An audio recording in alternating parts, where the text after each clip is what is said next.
Well, welcome Twitch. It's your boy. I'm gonna do this like a professional streamer, so let me reset that. My name's This is Craig Shore. You know me as Pootu, and you are watching the Pootu Want channel to on use real Twitch. names? I Dangerous. know, I know. They're gonna find me.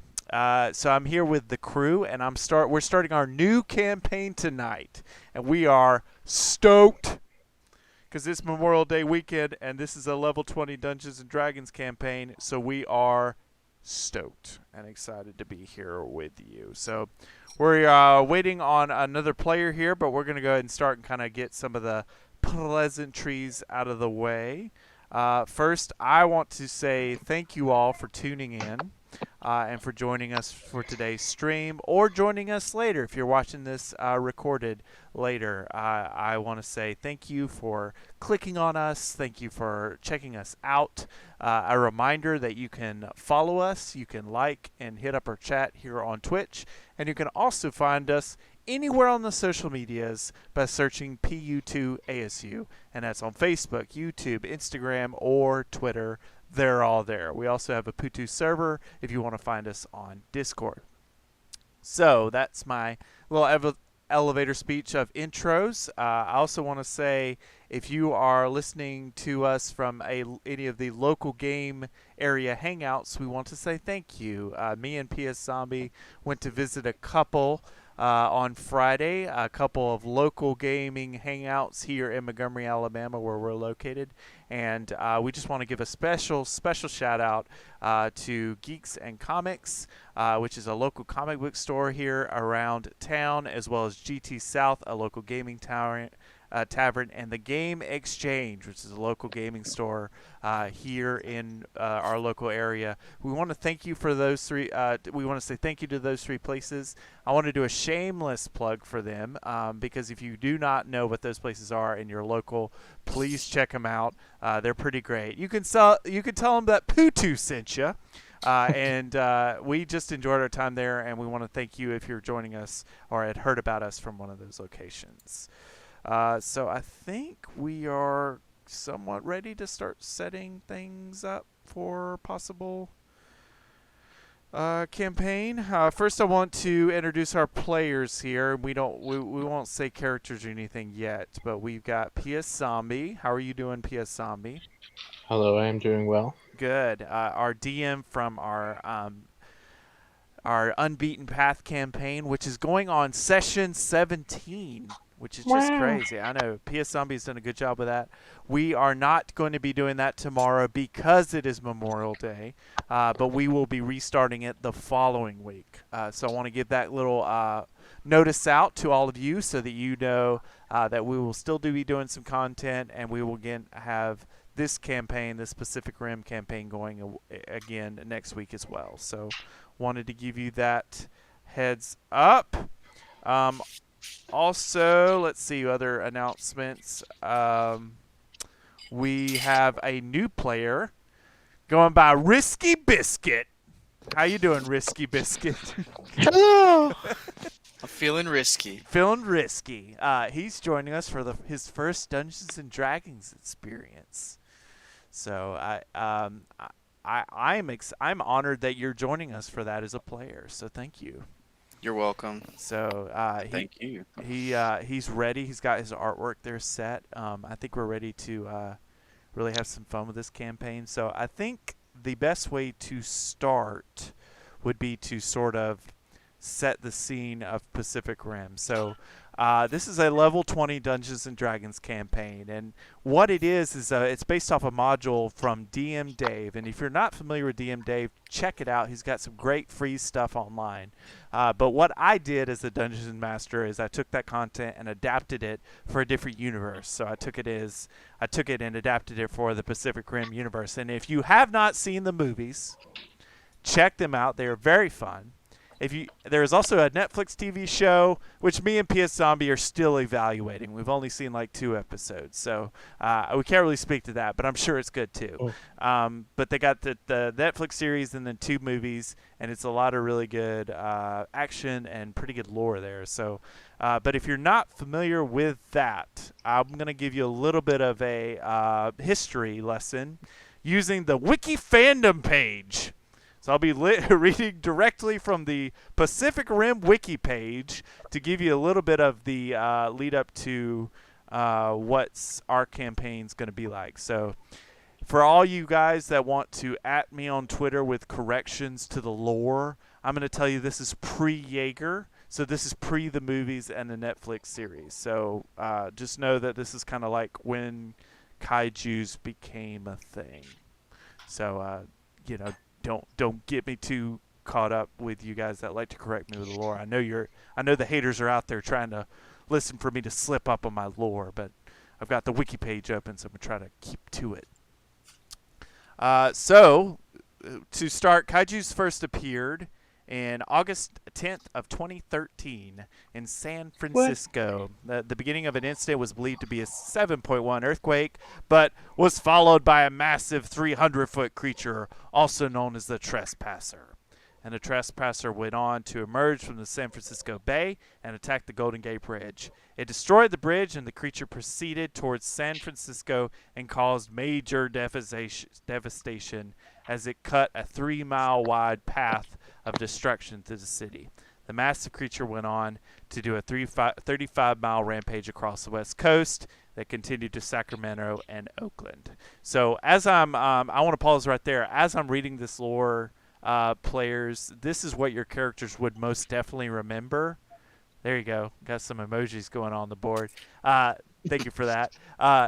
This is what your characters would remember. So, and no matter where your characters are from, they would know this lore. So this is a pretty well-known global lore in the Pacific Rim universe. So anyway, it was a long, drawn-out attack to take down this first Kaijus, which ended with a tactical nuclear strike, which eventually led to its destruction. But that incident in San Francisco is known as K-Day by the lore, so keep that in mind too. Okay, after the Trespasser attacked the 3 California cities, it was initially believed to be an isolated event. But 6 months later, Hundun appeared, and he assaulted the Filipino capital of Manila. 4 months passed before Kayasept made landfall on the Cabo San Lucas and caused major substantial destruction.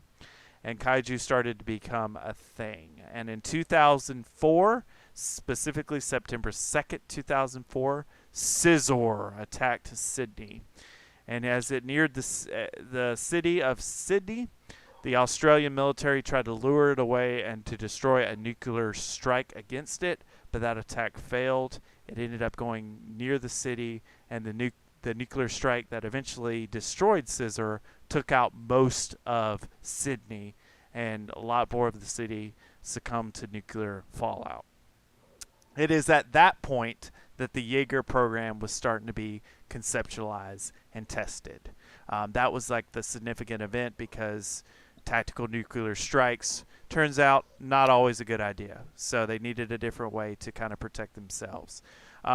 So what's good about the Pacific Rim universe is those dates I rattled off are actual dates that we've had in our own time. However, the world in that universe seemed to come together. So all these different nations and countries come together to fight these kaijus and have thus shared their technology. And because of that, there's been a significant jump in the technological advances. So keep that in mind, players. You're kind of operating in a universe that's very similar to us, except the technology is maybe 15, 20, maybe even 30 years ahead of its time. So keep that in mind when you're sort of flavoring your moves or flavoring what your character's looking like. And there's probably also spaghetti and copier emojis as well. So keep that in mind, players, to kind of adapt accordingly. So is that kind of give you a good understanding of what we're working with, players? Any questions on that lore? No, I like it. Okay, cool. Well, in 2014, that's when the Pan-Pacific Defense Corps was formed, was out of these 3 attacks. So there's been sort of a militarization of the United Nations since then. So that's kind of where the Jaeger program is born out of. And there was a lesser-known initiative born around a similar time known as dot dot dot Kaiju Slayers, which is the setting for this campaign. So, and that's where we'll be going forward from there. So, with that Cool. lore all out of the way, we can go ahead and start with a little bit of player introductions. We have another player on this campaign that's not with us yet, so he may be joining us later. But I want to go ahead and introduce the two players we have here today. He's not with us any longer. Yeah, he perished in the lore part of the stream. So go ahead. We'll start with the more seasoned DM Dungeons and Dragons player, PS Zombie. PS Zombie, why don't you give us a little bit about mechanically what you're playing? What, of course, any sort of traits or sort of the elevator speech of your person is. All right. Well, I'm playing a character. His name's Elroy Wormwood. He is a Lightfoot halfling, and he is a Fathomless warlock, which is a type of warlock that's like kind of watery based, kind of tentacly based, but it kind of fits with the kaiju pretty well.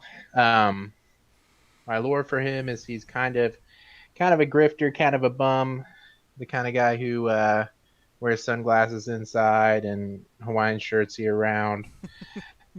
And as one of his usual hustles, he accepted $2,000 to be a guinea pig for drift technology, which is something they eventually want to use on Jaegers if they aren't already in this lore. But what it does is like can link to people's minds. But while he was being a test subject for this, there was a power surge, and instead of linking his mind with another human, which was generally the intent, it linked his mind with alien beings from beyond. And through this link, which persisted even after unplugging from the machine, he now can hear these aliens in his mind, and they're feeding him power similar to theirs. So he has a lot of similar powers to the kaiju, summoning tentacles. He can breathe underwater, various things like this. But he is haunted by these aliens in his brain, and he has joined this Kaiju Slayer initiative because he just wants to see the rapid removal of kaiju from Earth in the hopes that that will free him from his torment. I'm kind of flavoring his spells as he has kind of like a Bluetooth headset that helps him focus his powers through apps on a smartphone. So that's kind of his spellcasting focus, and he's got various apps to activate his powers. Yeah, other than that, I'm just going to be trying to do as much tentacle stuff as I can. It's my goal. Cool. That's awesome. Really cool I concept. don't know if there's anything else pertinent. I will say that the Jaeger program is new, is not non-existent. So that his story fits right along with the lore so far. So that's perfect. Cool. All right, Risky Biscuit, what you got, man? So Especially I for the 100% should have gone first, because how am I supposed to follow that up? Don't worry about it, man. Don't worry.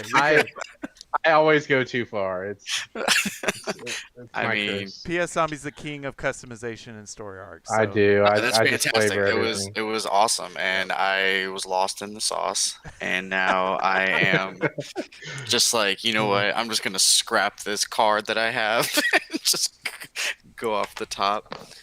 Okay, so I guess I'm playing as a half orc with the barbarian class.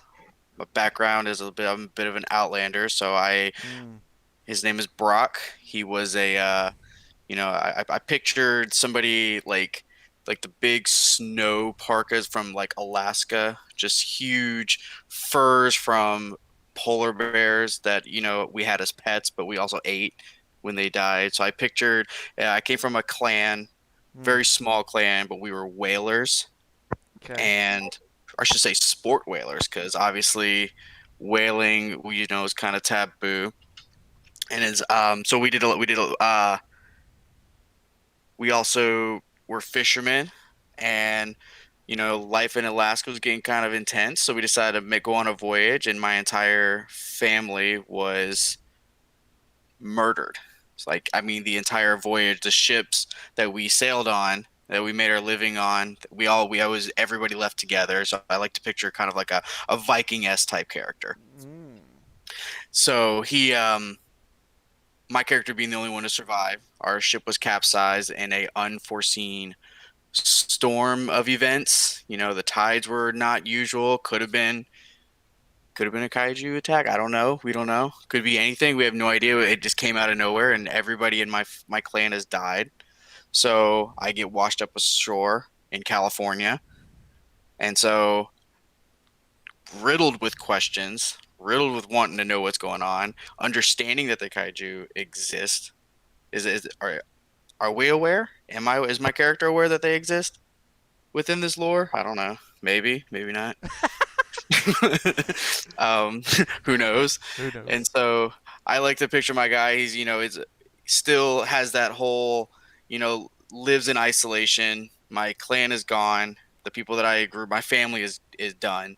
So I live in the redwoods, outside of in California, and I'm just a loner. So, and then I'm waiting for an opportunity to seek revenge or to seek understanding and resolution with what's going on.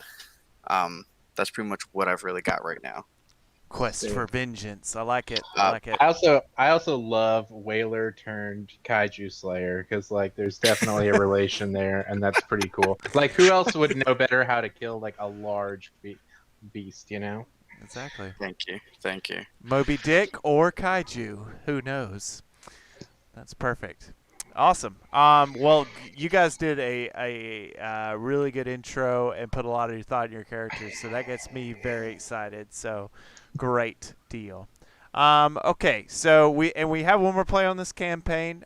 He will be joining us hopefully a little bit later, but I thought we could go ahead and get some of the kind of role playing and talking out of the way and kind of set us on a good little path here to get started. So, and I also wanted to give kind of enough of an intro so that you could follow along with us Twitch, so that we can kind of set up this campaign in the right way. So, you're staring at our board right now, you players as well as everybody who's listening this past or present, and you're looking at the great marketing poster for Pacific Rim. That you got your 2 character tokens on there as well. So we're gonna move our scene to where you guys will be, and I'm gonna move the players over to our first artwork here, and set up kind of how we will start this. So first, before I kind of start with the lore, I just want to give a little shout out to the credit here. This office environment setting that you're seeing before you on Twitch is Felipe Calanzo, and no copyright infringement was intended. We just want to give credit to him. This is artwork from his channel on ArtStation. So thank you for that. Don't set that precedent because I've ripped off literally hundreds of people for our other campaign, and I've never once credited the artist. That's a can of worms. Don't remind people that they can sue me. Okay, sounds good. I will not remind you. I haven't made any money yet, so I don't think anyone can sue me. I'll just giving credit to the artist is all I'm doing. Just credit for the beast. So thank you. I saw that beast. Thank you for dropping that that host. I really appreciate that. It is good to see you on, bud. I've been seeing your streams lately and your video game play, so I appreciate you tuning in for this one. So we are doing our level 20 Pacific Rim Universe campaign. For all you guys that may be coming over from the Beast channel, we do Dungeons and Dragons on Monday nights. We're adding tonight, Sunday nights as well for a couple weeks to get set there. So cool. So you guys are coming from your different settings. Barack, is it Brock or Brack? How do you say it? Brock? Brock with 2 Ks. Brock with 2 Ks. You make your way down from the California coast, and get signed up and want kind of your quest for vengeance, which signs you up for the Kaiju Slayer Initiative to become a initiate into that program to fight kaijus. It's a pretty rigorous training course that you were able to get through, and so you are called into the office by the captain over the program. Same thing for you, Elroy. You signed up to get into the program after being haunted by the voices that you're hearing in your head and wanting to get some resolution to that. So you also signed up for this Kaiju Slayer program, and you have both been summoned to a meeting at the captain's office. So you head to New York, to the United Nations building there in New York, and you walk and make your way to the city. It is very cold. It's about middle of November, so it's getting very cool out, very brisk. You start making your way through the busy and bustling streets. You notice that it's a very quiet, surprisingly, with as many people as there are. It is very quiet and somber. As you make your way over to the location of where the United Nations building is, you notice a giant memorial area. They have a giant wall set up for all the fallen and lost victims to the kaiju attacks, specifically the incident in California that destroyed 3 of the Californian cities back in early 2013. And you see that there are some wreaths, there are some pictures, there are some markers, and it's just a wall of remembrance. And some areas seem to be a lot more taken care of than others. Some seems to be they've been sitting for a while. A light rain starts picking up as you make your way into the United Nations building. Once you're in, you notice a wide collective of politicians from different areas and countries all over the world. But you notice that the building is not that bustling. You make your way through security, and while you do pass several politicians, it's not very busy, and it's definitely not loud. But you pass a stairwell down into the Pan-Pacific Pan-Pacific Defense Corps area, which is a separate floor of the United Nations building. And you walk down into that area and go through a second check-in, and it is immediately a lot more bustling. You pass people in uniform that are from a variety of different nations.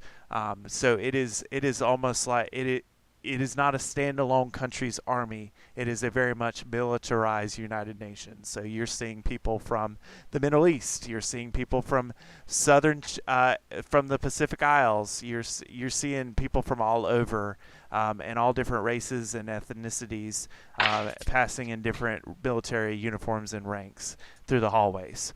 You make your way through the very bustling hallway of the Pan-Pacific Defense Corps, and you come to an office that's got a relatively new sign over the door that says Kaiju Slayer Initiative. And you make your way in. Then you come into a little reception area, and there is a no-nonsense looking secretary that's got a very military haircut. Very much looks like he'd be in the Marines or something like that, from Middle Eastern descent. And you can see on the desk that his name is Uri. And Uri is immediately clocks you as you come in, and in full professionalism and no nonsense tells you to sit down and wait. So who do you think would enter into the office reception area first? Do you think Brock would, or do you think Mr. Elroy would?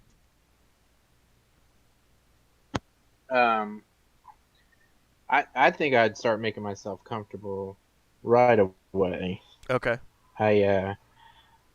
I'm used to a meaner estate, so I'm just liking how fancy everything is.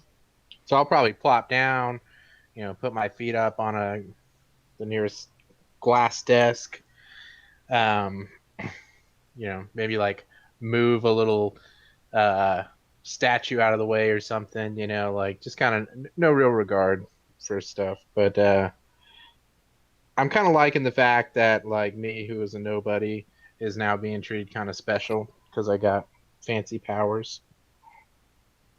Cool. So you kind of prop yourself up or relaxed. Uriah has told you once you came in that the captain will see you shortly and he will let you know that you've arrived. But your very casual nature is slightly annoying to him, but he's trying his best to be very professional and just attending to his work. Then a burly half orc steps in. What do you do, Barack, once you enter the waiting area and get told that you will be seen shortly? Well, I'm not interested in the pleasantries. I have no interest in sitting down. So I find myself a nice little corner, put my back against the wall, you know, judge everything accordingly. I'm on the defensive from the very get go, Okay. and I'm aggravated that I'm being told to wait. Okay. Cool. So you guys. I also, like you said, it's kind of chilly, but I am in flip flops and a Hawaiian shirt, and I'm like perpetually kind of wet looking, like as if I'm sweaty, but really it's just kind of secretions from my powers. I actually have green mold growing in my hair. Um, but it would look kind of like I'm sweaty, but it's not really sweat. I'm actually resistant to cold damage, so cold doesn't bother me at all. And I'm just very unseasonably dressed. Uriah is annoyed with the both of you. He immediately Yeah, starts and getting out of my feet on the table are also like they're starting to form a pool beneath them. They're so drippy. He immediately pulls out the hand sanitizer on the desk and like pushes it toward both of you and gets his like Lysol wipes ready for when you guys go in there. Do you guys say anything to each other once you enter the room at the same space, or are you just patiently waiting? I like to think I'd wait. Okay. Yeah, me too. I think I'd just sit down. I wouldn't sort of pay anyone any mind until I needed something. Good deal. Also, if no one stops me, I'm gonna light up a cigarette. Uriah tries to. He just kind of tells you to put it out. Would you listen to him? I mean, you don't. He's not actually going over there and grabbing it out of your hands. I'll say, "Hey, sure thing, boss. It's your office," and I'll kind of tuck it back into the front pocket of my shirt. Nice. Well, he tells you that the captain is ready to see both of you, so he sends you through a nicely polished door that slides open for you, like an entrance of a supermarket, and you come into this very prestigious-looking office, which is what you're seeing here. So you can go ahead and move your character tokens onto this board.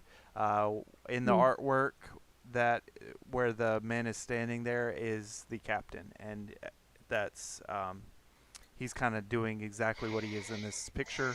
He's looking out onto the skyline, and he's typing on what looks like some sort of like computer projections. So it's almost like if you took a projector and put it, it's a smart board technology essentially, and he's just kind of tapping away at some stuff, looking at some diagrams, and he wipes his brow a couple times and turns around and he sees you.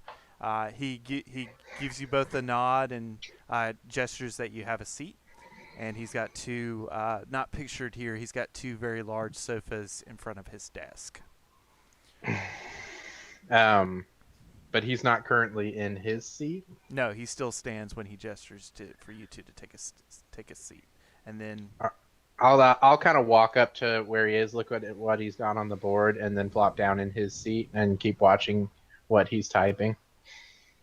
And he notices that, and he kind of gives you like a weird stare, and then he closes, kind of like starts swiping stuff out like apps, on a phone, and clears it out, and he turns around and says, "Yes, Elroy Wormwood, is it?" And he sits back in his chair and you can tell when he sits down, and you don't even have to do any sort of checks to know this. He seems very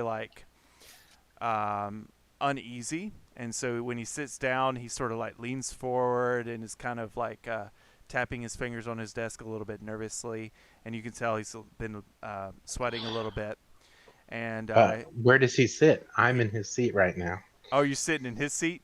Yeah, I sat in his seat. Oh, wow. Okay, so he definitely says, get out of my seat. And he like looks at you and like tries to wave you off. Hey, you said sit down.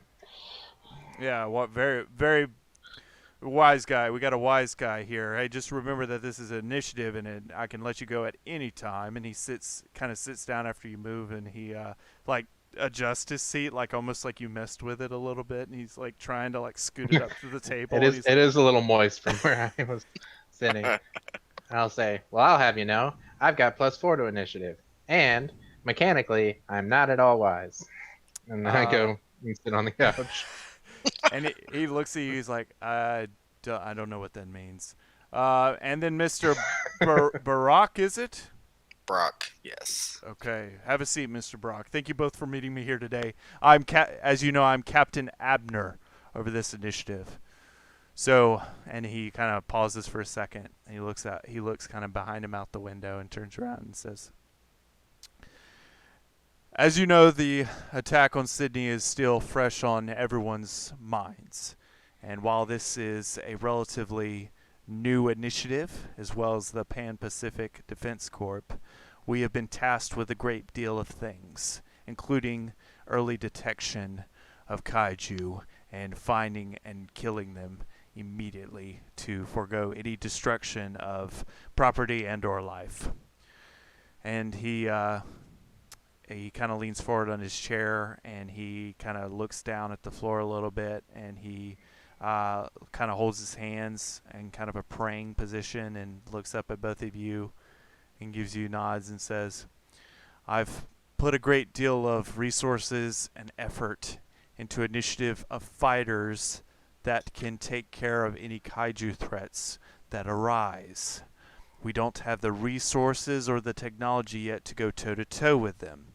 My colleagues that are working on the Jaeger program," he kind of rolls his eyes a little bit, "seem to think that that is our answers for dealing with these beasts. But I fear that that technology is not ready enough for our next attack, and that we're overdue." Now, so just pause real quick from the role play. You guys know this to be 2014 November, and if you remember, the Sydney attacks were September, so it's still relatively fresh, kind of like the public outcry. Like about a year. Yeah, no, not even a year. It's about a month, a little. Oh, so it's 2013. So it's 2014. But the first attack was in 2013. Correct, and then the Sydney attack was in 2014 September. Okay. Yeah. So it's after the Sydney attack. Right, because there was an attack on Cabo, there was an attack on Manila, there was an attack on Sydney, and then the very first one in 2013 was San Francisco. So there's been 4 attacks, and the most recent was the most devastating because half of the city of Sydney was wiped out in a nuclear defense against the Kaiju. So, like, because of that, there has been so much sort of public outcry. Obviously, there's a collective fear of the Kaiju, which is kind of like the undertone of all society now. But there's also like a public outcry for a response to handle these creatures. And that is sort of how the Pan-Pacific Defense Corps was formed, but more importantly, how this Kaiju Slayer initiative was formed. Anyway, so he kind of goes on to say, "I fear that we are overdue for another attack, and I think that the best solution is to put our hands into very gifted fighters." And he kind of looks at both of you. "You've both been selected for this initiative because of your raw fighting abilities and talents, and I think you'd be able to make quick of these monsters if given the chance. We've noticed that when we plot our Kaiju attacks, he throws up kind of some apps onto his window behind him, and there is 4 windows, one for each of the cities and the attacks that have happened and the documented dates. We've noticed that some of these instances have become closer and closer together, all following tremors and earthquakes." And then he clears the 4 cities off the board, and he pulls up a big chart which looks like a Richter scale, which you know is documenting the different tremors of the earth. And then he overlays a map of a global map over it, and says, and then you start seeing it interact with little ripple Doppler effects on random points of the map, mostly all around the Pacific Ocean. And he says, we've been getting small early tremors and detections all over the Pacific Rim. We have no idea when something could pop up or where. And he kind of looks at one of you and then rolls his eyes at the others and says, that's why we need some fighters to be on patrol, and we need to be able to find these kaiju before they appear. I'm tired of this war being one of reaction. I'm ready for this war to be one of proaction, or being proactive. And he's kind of like just pointing, and at this point, he's gotten a lot more commanding and less nervous. But then you notice that commanding demeanor suddenly changes back to more of a nervous demeanor like he held before. And he says, we had a chance, and then he lets out a sigh, of an early detection system. But things went a little awry. And he kind of leans back in his seat. And he nervously taps his face and says, we had a scientist that had many amount of our pan-Pacific resources to detect when and where the beast would show up. And he had a breakthrough. However, he seems to think that this is some sort of apocalypse, some sort of thing that cannot be stopped, and that these damn kaiju, and he raises his voice, need to be worshipped rather than stopped. And so he's ran off and created some cult out in Oregon and has kept our technology away from us. And the compound is heavily fortified, and unfortunately he has that kind of technology under his lock and key. Dr. Kane Gobeleth. He took most of our technology from the Jaeger program, used it for his own devices, and is scheming some sort of redemption worship cult thing, and he kind of stutters, out in the forests of Oregon. We have no idea where the camp is. All we know is the few scouts we've sent haven't come back, and that the only information they were able to get on back to us was that it was heavily fortified. So we can somewhat pinpoint his location. He clears his window again and shows a picture of what is the kind of a state map of Oregon, and kind of zooms into a certain rural part of the state where that's heavily dense in forest. And then he narrows in on that and shows you a little bit of a quadrant of a search area. And then he looks at both of you, and his voice gets really quiet, and he leans back in his chair, and he says, unfortunately, there is a little legal matter of being able to apprehend him or go after him without sparing any details. If his technology just so happens to go missing, it would definitely be put into good use. Kind of pauses and just kind of looks down at both of you in a suggestive manner, and then moves on and says, but your official orders from this point out is to locate any emerging kaiju along the Pacific Rim using means that you must clear through me to be able to find our next beast and put that thing in the ground. So your standing orders from this point forward is to find and locate kaiju along the Pacific Rim and take them down. However, should you happen to detour to Oregon, should you happen to get some technology that will make your job a lot easier, I'll make sure that may get swept under the rug. He just kind of nods silently at the both of you. Any questions about any of that, or can this meeting be dismissed? I have more work I have to do.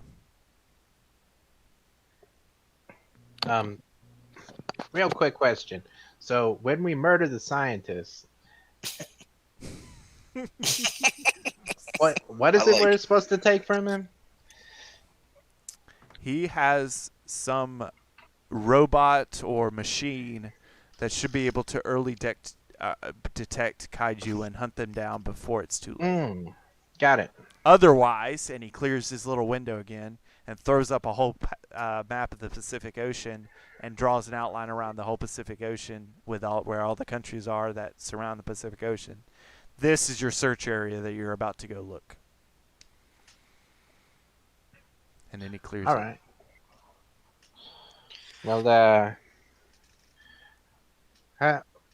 Well, will we be provided transportation, or, I mean, He slides like a pretty advanced looking cell phone to you, Elroy, and then he slides another one to you, Barack, and says, "This is automatically linked to me. I can fly you anywhere you need to go in the globe, and I can give you access to resources upon request. Just let me know what you need, and I will try to acquire it as quick as I can."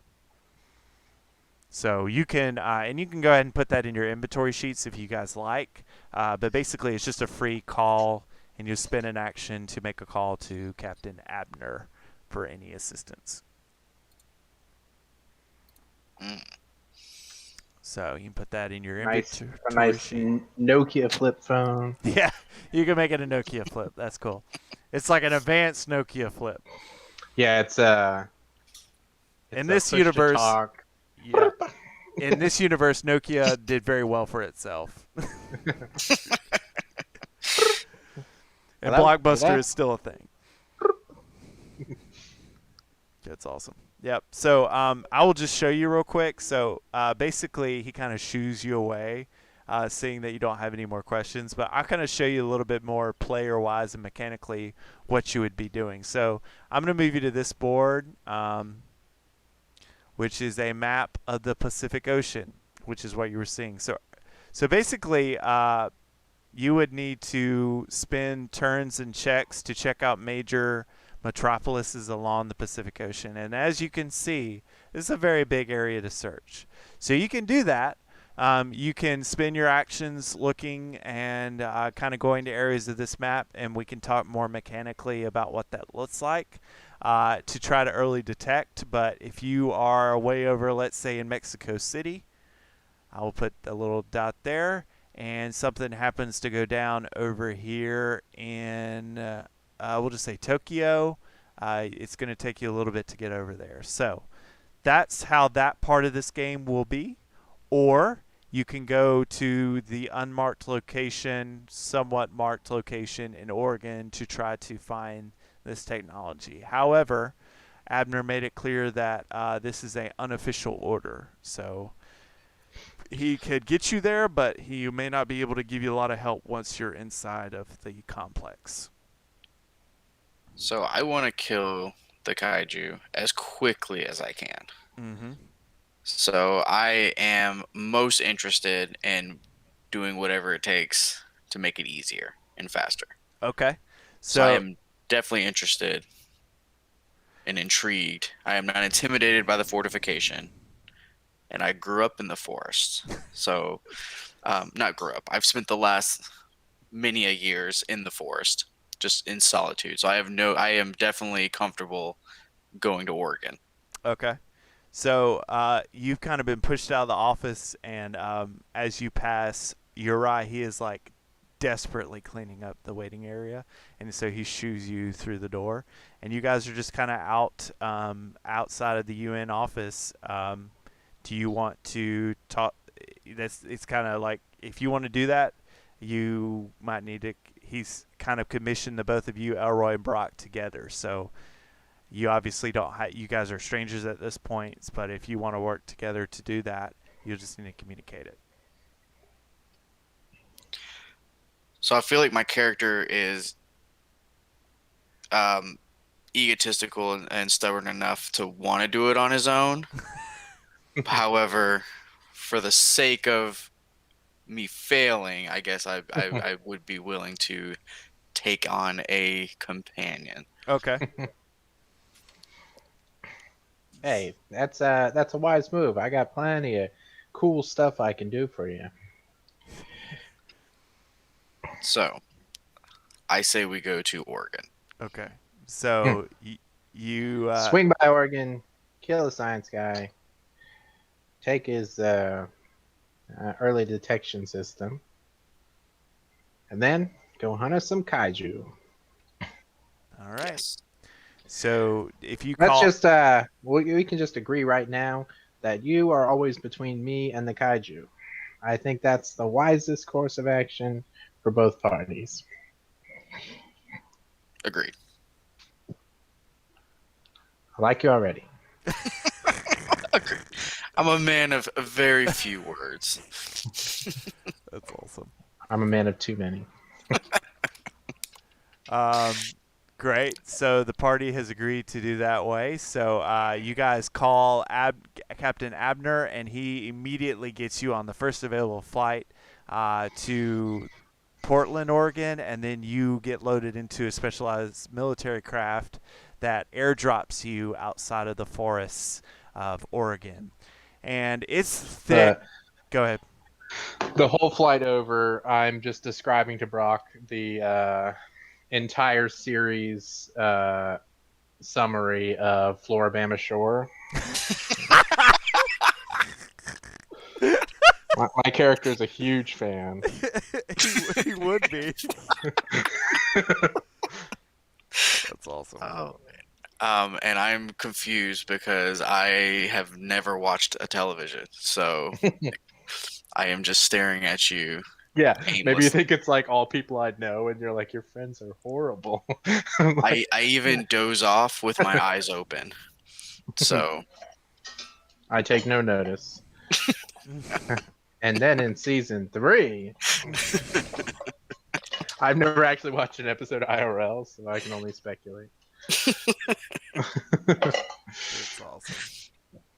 Well, after a very riveting flight over together, you guys are airdropped outside of the woods in an unspecific location in Oregon, out in the rural area of the state. And I'll go ahead and move you guys here. So I will say just to the players, I didn't feel like covering up maps and make parts of the map where you can't see. So I'll just tell you what your characters can and cannot see, because I don't like making my maps visible and non-visible. So It is a pain. it is a large pain, yes. So I'm going to give you this and basically tell you that you're kind of crouching in. It takes you a minute, but you're able to get through the forests of Oregon and kind of dial in. And it's a pretty thick forest. Like the trees are very close together, and it's very dense underbrush. And you're able to see through barely through some of the tree line, the outline of what you see in the top left corner. And that's what the facility kind of looks like. This picture makes it a little bit more patched together, a little patched atoms together, but that's not what it is. I would say it's more uniformed looking and a little bit more polished. So all these little panels are the same color. It does look a little worn, but it doesn't look as much piecemealed together as that artwork shows. So just want to give you that. And of course, want to give a shout out to James D. Ford for the lab map. Okay, so just trying to give credit where credit's due, man. Okay, so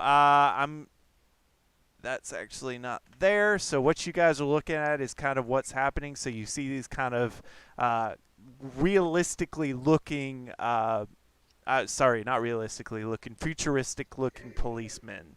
They kind of have like riot looking gear on. And they have these symbols that are not pictured on the tokens that look very like kaiju worshippers. And so, Elroy, you probably can recognize what that looks like. Brock, you probably have no idea. They just kind of look like tribal tattoos, but they're all over their armor. So they're clearly some sort of cultist enforcer, hence the name I've given them.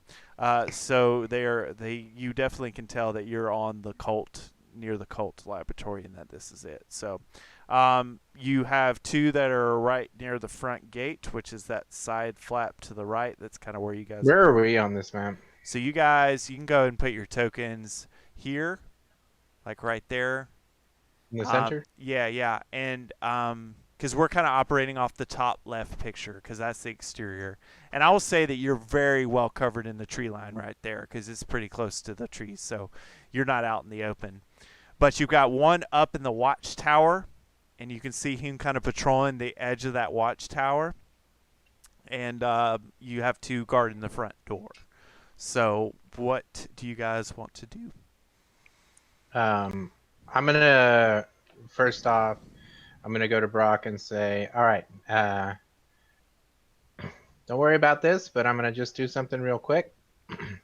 I'm gonna give you a piece of the alien's power. It's gonna make you better at fighting, but we got to drift. So just focus up. And if you let me, I'll put my hands on your temples and focus for a moment.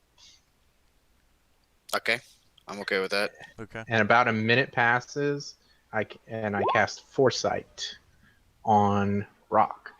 Touch a willing creature and bestow a limited ability to see in the immediate future. For the duration, the target can't be surprised, has advantage on attack rolls, ability checks, and saving throws. Jeez. Additionally, other creatures have disadvantage on attack rolls against the target for the duration. And it lasts 8 hours.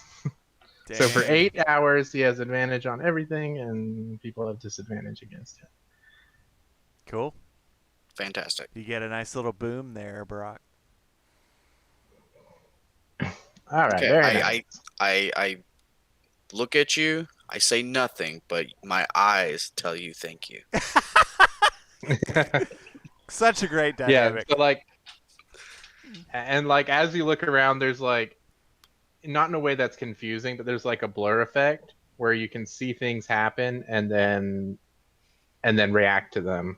So like if a bird flies by, you see a bird fly by, and then if you wanted to, you could throw an axe, and when that bird actually flew by, you would hit it, you know? Like, so you just have like a few seconds before things happen, you see them happen.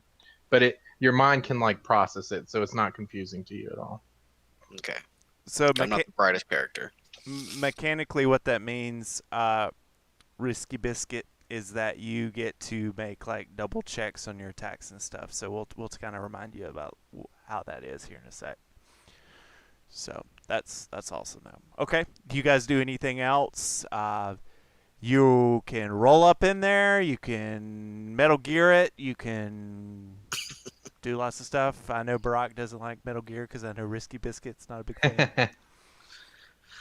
Well, I noticed the tower, and that's a big alarm clock. So I'm thinking to myself, I'm thinking maybe we should take that guy out first, or take the tower out first. I mean, I got decent range if you want me to see if I can pop him. Yeah, I'm a melee guy all the way. So, yeah, I would say let's get him. If you can take him, take him. I'll see what I can do. So I've got a range of 300 feet on my Eldritch Blast. So you're gonna pop him. So let me go ahead. Yeah, so I'm gonna kind of get behind a tree or something, somewhere where where I'm not gonna be seen, but I can see him. Okay. And I'm gonna wait for him to be as close to the edge of the tower as he ever gets. Okay, hang on.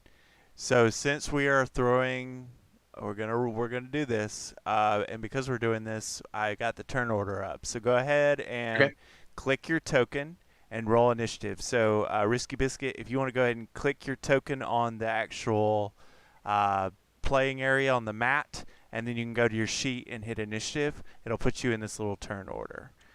And Foresight does give him advantage in initiative. Okay, so you get to do that. You get to hit that initiative button twice.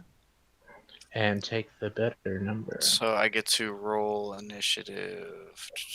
It should be near the top of your sheet. Yep. Okay. And then you can do it again. And if it's better than a 6, you get to have Oh. it. It is No, that was me. Okay. Yeah, you can roll it again, but man, that's a terrific 22 is awesome, yeah. So why would I roll it again? Just curious. Just in case Just it's in higher. case. If it's higher, you get to keep the even higher number. Nope. Still a great roll. Really good, though. Awesome. Yeah. Okay. You just have to edit it back to 22, Craig. Okay, I will. Making sure the people on the stream are okay and have the turn order out of the way. Twitch, how you doing? Love to hear from you in the chat. Give me I don't know if some anybody feedback. but us is here right now. Risky Biscuit. I mean, Beast might be here. But The beast was, and I think I saw battle armor there on for a little bit. all right. I hope you're doing good, battle armor. I think that was you chiming in and out, so hope to hear from you. Okay, let's see here. So we have a 22. I don't know about you, but Brock rolled a 22. Okay, I'm going to do our boys. I'm going to get their initiative on the board. And basically, I'm just going to treat it as a surprise round if you guys are just going to try to assassinate. Or Sure. take them out. Or So, whatever. do we see the two in front, or do we only see the one in the tower right now? You see all three. Okay. The two in the front are maybe a stone's throw away from you as you're in the brush. And then the one in the tower is, I would say, a good 50 feet from you. How high is the tower? Tower is about 15 feet high. Okay.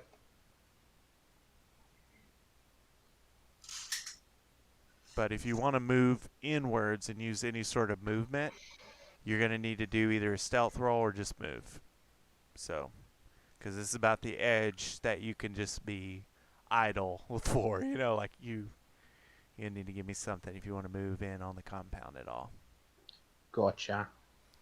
All right. Where the heck is, there we go. They make it so much smaller on the character sheets for monsters. 20. Nice. All right, so I'm going to put boys under 20. Turn 20. And then I'm going to sort ascending? No, descending. What are you doing there, DM? Okay. All right, so you were going to pop him, Elroy? Yes. Okay, so you get ready to, and Brock, you get like an inkling to make a move, and you can either do something if I'd like to keep it in initiative order. So if you'd like to do something before Elroy does, you can. If not, All right, I'd like to get in a better position in front of one of these guys in front of the door, just on the off chance that he misses and alerts this guy in the tower, and I can get the jump on at least one of these individuals. okay. So if you do, so you're gonna move out in front of So them. I'm gonna stealth move. I'm gonna make a stealth Okay. move. Oh, you're gonna do a stealth. You'll need to do a stealth roll. And you have Okay. advantage because you got foresight. Yeah, I don't want to blow the hold. I mean, the whole point is to get the guy up top first. So I don't want to like tip off these two doormen. I'd like to get in front of one of these guys. Okay, so you're going to like hide behind that tree by the door. Yeah, I'm gonna go to this guy over here on the left, like here. Okay, and kind of get in behind him. Okay. Yeah. Okay. So you'll need to do a stealth roll, which is on your character sheet. It's one of those little list of So I things click along the on. left. Snake? So I just click on the word stealth. A Snake? Da, da, da, da, da, da, da. 20, okay. You're able to sneak around. So you can go ahead and move your little token. I'll say there's a little underbrush there behind him that you can hide behind. So if you So want to... is this too close or No, that's fine. okay? You're able to sneak by the guard tower. The two cultists aren't really looking. The ones by the door aren't really looking. They're kind of talking about... what was the show you referenced earlier? Floribama Shore? Yeah, they're just talking about Foresight Shore's latest episode, and so they get distracted.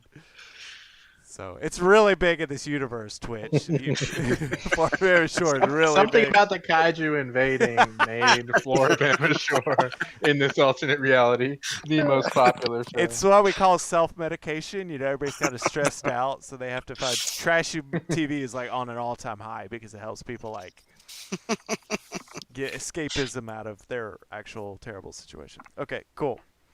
All right, so you're in position. Are you going to do anything else besides moving? No, I'm gonna sit. Action if you want it. Okay.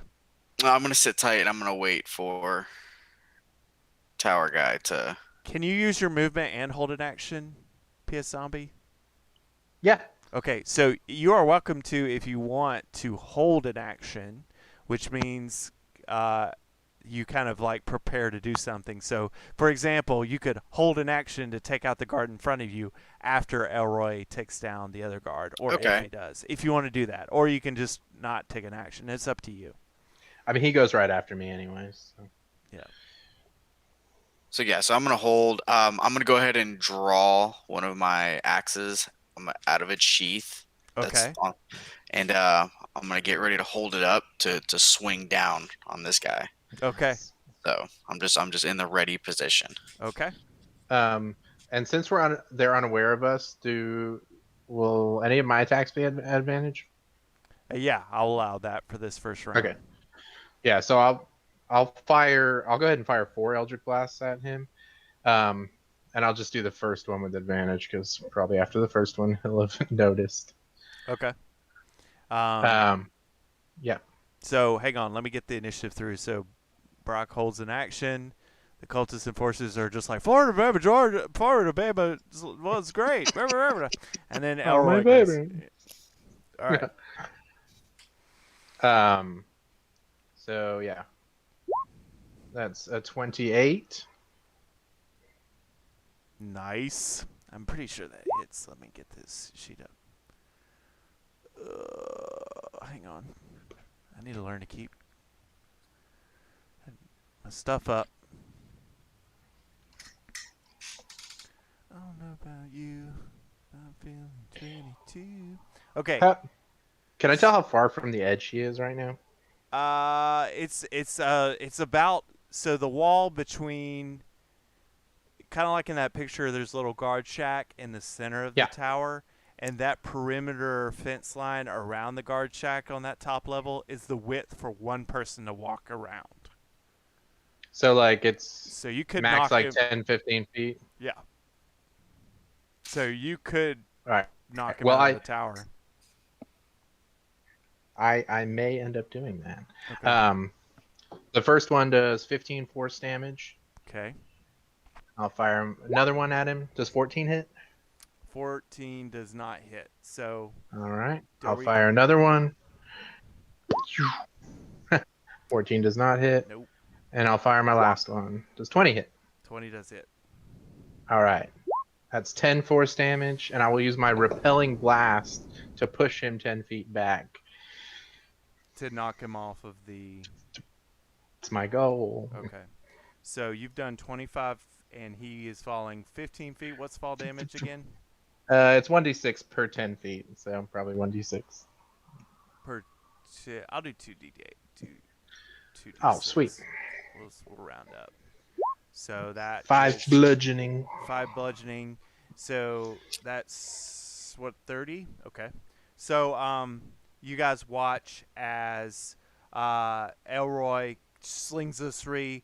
2 of them go pretty wide left, and all these enforcers kind of whip their head around and are like, "What was that?" And then you see 2 of them connect with the guy in the guard tower and knock him off the railing, and he just whoa, and he falls hard onto the ground and crashes.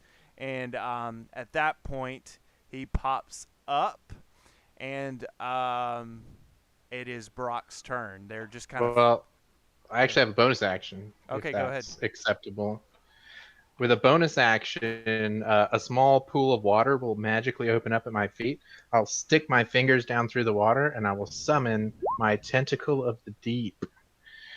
And near that guard I just knocked out of the tower, a large greenish tentacle will slither out of the ground, which forms like a little pool of water beneath it. And it's a 10-foot long tentacle, and it will make an attack against him. Okay. Let me just... Okay.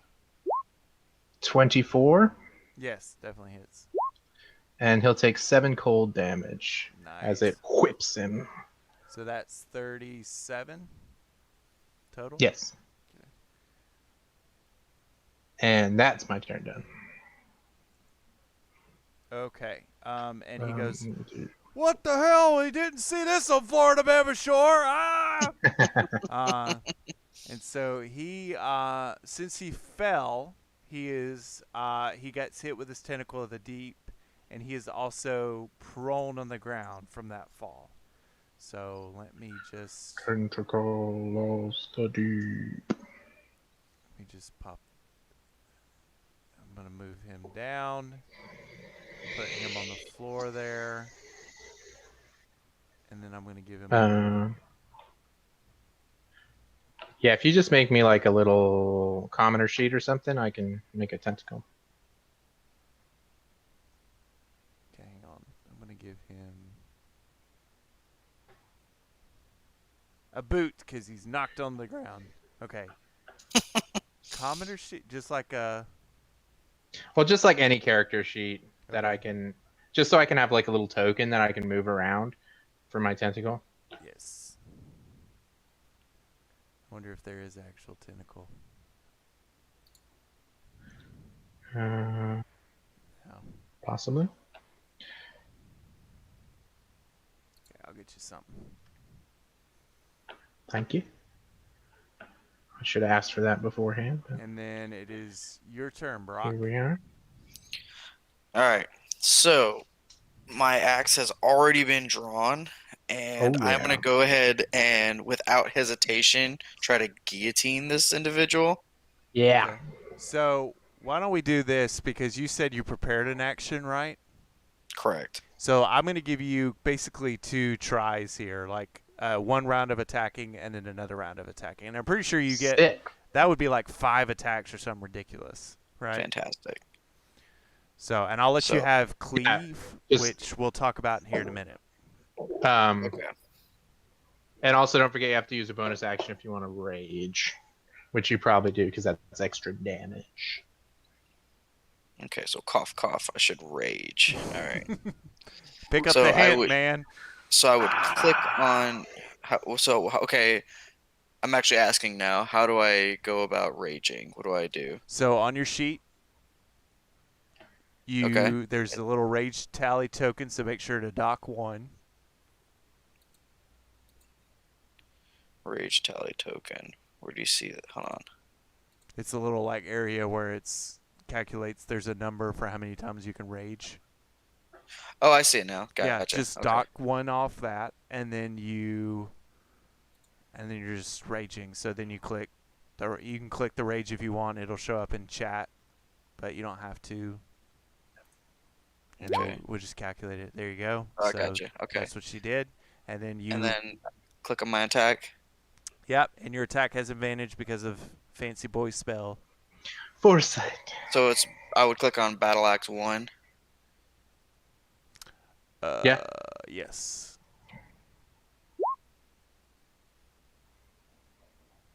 All right. Is that correct? Yes. Yeah, it looks good. And that hits, so you can hit Battle Axe one-handed. Click the word on the chat. So if you look where that popped up in chat, if you click on Battle Axe one-handed, it will give you damage. 10 slashing, plus rage. Yeah, it should be more than that. What's the rage damage? Is it 6? It should say in chat just now. Hang on 1 second. I'm trying to get your tentacle thing situated. All right, I already got your tentacle thing. Cool. I think you just need to give me control. Yeah, I'm working on it. It's like, yeah. I gave you an aboleth. Ooh. Yeah. Pretty cool. And then things are always a little delayed. There we go. Okay, and can be edited by Elroy. Elroy Jetson. Elroy Jenkins. Okay. I'll let you find a little picture for that. Okay. You add that. Now let me look at Cool. I'm gonna look at your character sheet there, Barack. Because we need you to do maximum damage. Maximum. Because you should have done a lot more than 10 on that roll. I want to say it's like 6 Increases or something. gains. It increases as you gain levels. There we go.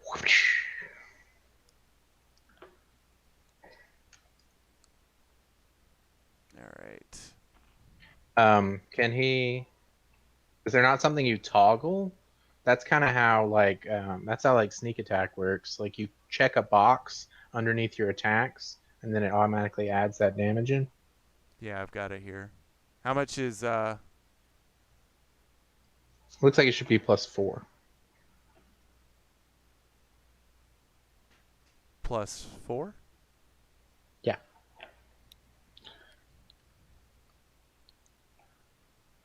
4 is your rage damage.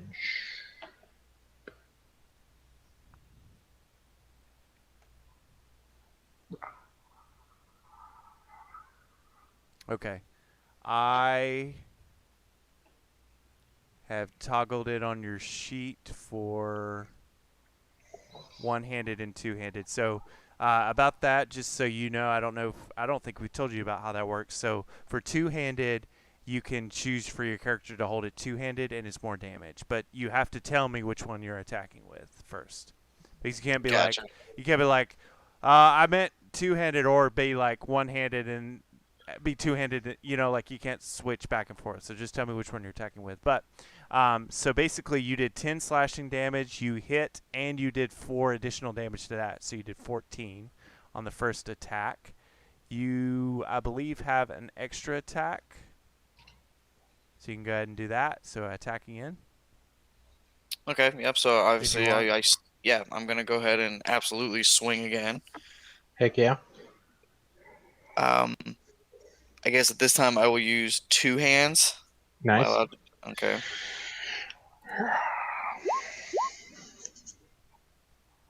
All right. What was that? 16. It'll Yeah. actually be 24 because you have advantage, which means you take the higher number. Ah. Okay.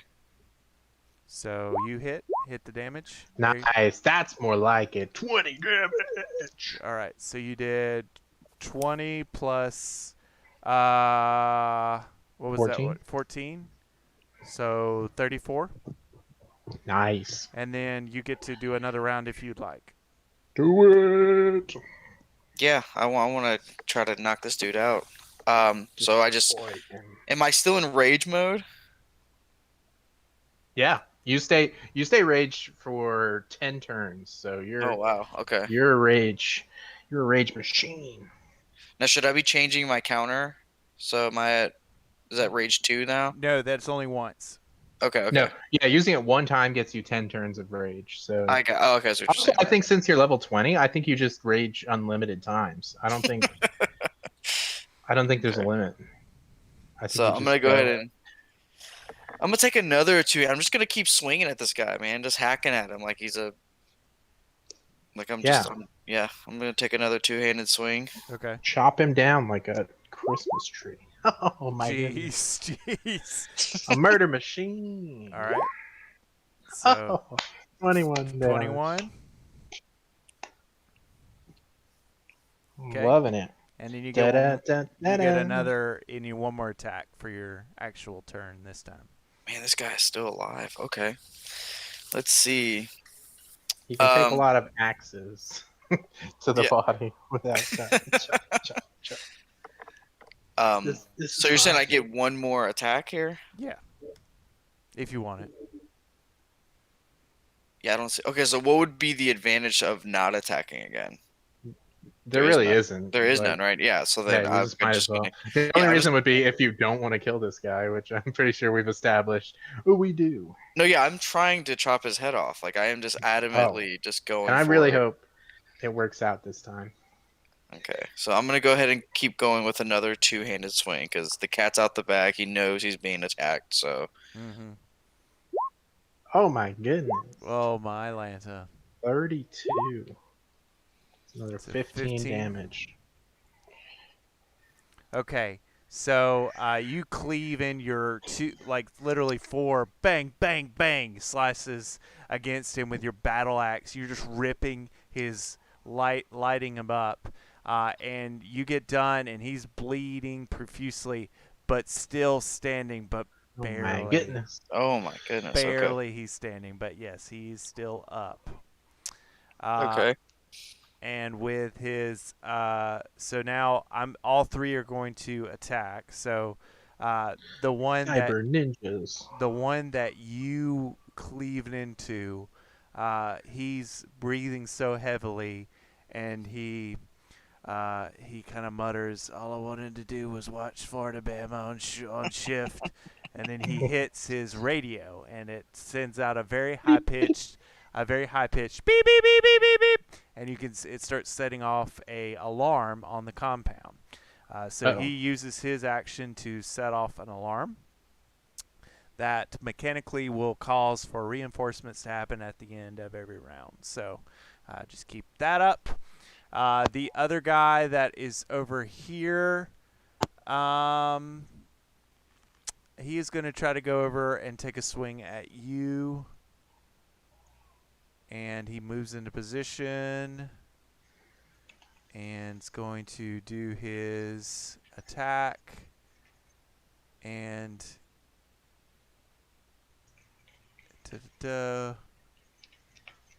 he gets a multi-attack, so he's going to do some short swords. Does a 13 hit? It's actually an 11 because attacks against him have disadvantage. But my boy has advantage for an unspecific reason. All right, well then it's a neutral roll. Yep. I think 13 misses. What's your AC, bud? Do you remember? My AC is 21. Okay, so you guys Yeah. watch him It'll partially miss. as the riot cultist pulls out kind of this futuristic looking nightstick and tries to take two swings at Barack and just totally misses. He's like pretty like freaked out that his buddy just got shredded up. The other soldier will use half of its movement to get up. And is this being or tentacle thing can it be attacked? Is it just kind of like hanging out? No, it's like a spiritual weapon. Okay. So it can't be attacked. Okay. It's just there. So he's going to use his movement half of his movement to pop up. And he still has 15 feet, which is enough to get over to Barack. So that is what he's going to do. Man, I am not liking this. And he is also going to take his 2 attacks. Well, the other guy's like totally missed, so I think you'll be okay. Here's hoping. You say that, and here goes my Alright. life before my eyes. Here goes my Yeah. life. There goes my everything. Okay, so the second one is going to hit. Yes. So you have to make a DC 15 con save. So luckily you get advantage on those. So you can go to your sheet where it says saving throws should be in top left part of your sheet and I click see on it. Constitution, and you will get advantage. You'll get to be able to take the higher number. Okay, so Constitution. Jeez, Natural 20. You freaking awesome on that. Okay, so the target makes taking the poison damage on a failed save half as much on the save. So you're going to take 5 damage plus half. Well, the piercing's halved because he's raging. That's right. So that would be 2 plus Yeah. 17? 17, so 19. So you can take off 19 from your hit points. So 258 minus 19 Well, don't is say 2. it. Now all of Twitch knows. It's not a secret. He's bragging. He's like, look at my hit points. I like to think you went into rage because you were tired of hearing Elroy talking about Florida Bama the whole Why night. won't everyone shut up about Florida? Exactly. Okay, so I adjust my hit points accordingly on my sheet. Mhm. Alright. Yup.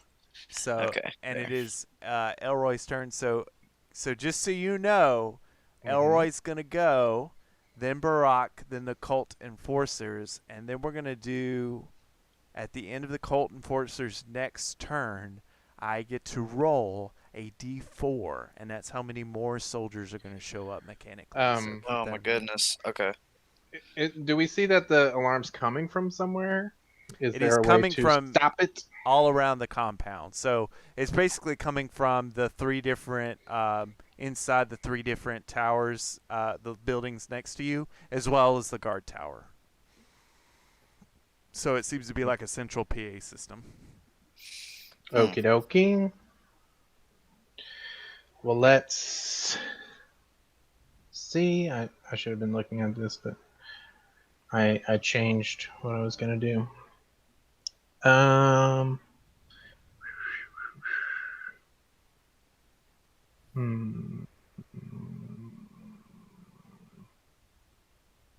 Sorry, I have so many spells. Yeah, I think for now I'm just gonna stick to normal stuff. I'm gonna move. Is it the one on the right? That's the heavily damaged one. Yes. The one, no, the one. Yeah, that was the yeah, only the one one that on was the next right. to him. Yeah, you're right. Yeah. All right, the tentacle is gonna move over and attack him. Okay. The damaged one. The damage. The emotionally torn individual. And 15. Does that hit?